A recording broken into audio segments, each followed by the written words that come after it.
non-Jewish person here. I really hope that there is at least one more non-Jewish person, yeah?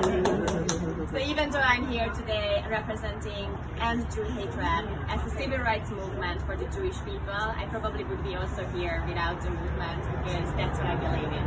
I'm a non-Jewish person who stands up against anti-Jew hatred. And I came with a little short speech from a personal experience.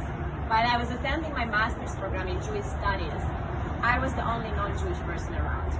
And I remember a class when we went in depth about how the Holocaust actually could happen. And that class changed me forever.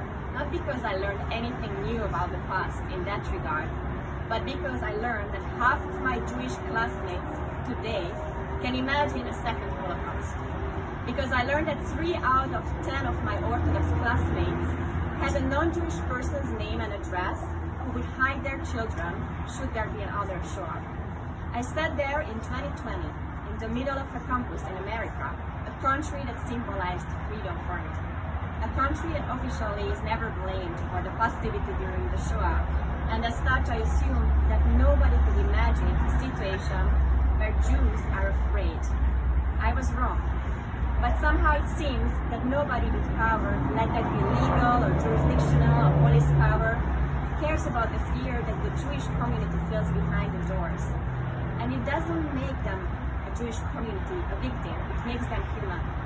Jews are a minority group that has been persecuted for thousands of years.